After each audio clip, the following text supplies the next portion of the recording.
अंग्रेजी हुकूमत ने हिंदुस्तान को निचोड़ने में कोई कमी नहीं रखी, क्योंकि उनका लक्ष्य केवल मुनाफा कमाना था। लेकिन आजादी के बाद कांग्रेस सरकार मुनाफे के सिद्धांत पर नहीं चल सकती थी, क्योंकि कांग्रेस का लक्ष्य देश की संपत्ति बनाना था, अपने देशवासियों को आजादी का एहसास करवाना था। We say that our aim is a socialist pattern of society, something which affects the whole community, helps all the people in the country to raise their level of living. इसके लिए जरूरी था कि निजीकरण के बजाय राष्ट्रीयकरण का मार्ग चुना जाए। हवाई सेवा एयर इंडिया का सरकारीकरण इसी राष्ट्रीयकरण की शुरुआत थी। JRD टाटा द्वारा स्थापित एयर इंडिया के शेयर भारत सरकार ने खरीद लिए और एयर इंडिया इंटरनेशनल के नाम से अंतर्राष्ट्रीय हवाई सेवा शुरू की गई। 8 जून को पहले अंतर्राष्ट्रीय विमान ने बॉम्बे से लंदन के हीथ्रो एयरपोर्ट के लिए उड़ान भरी।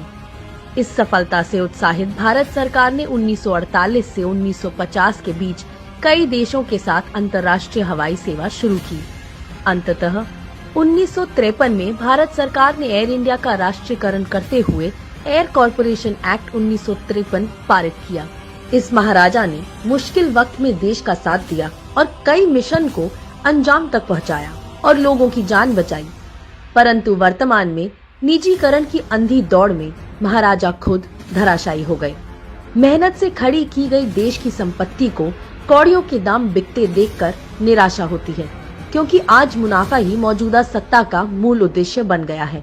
भले इसके लिए देश की संपत्ति को बेचना तक पड़े, और ये देश की संपत्ति मात्र नहीं बल्कि धरोहर को बेचने का दुस्साहस हो रहा है।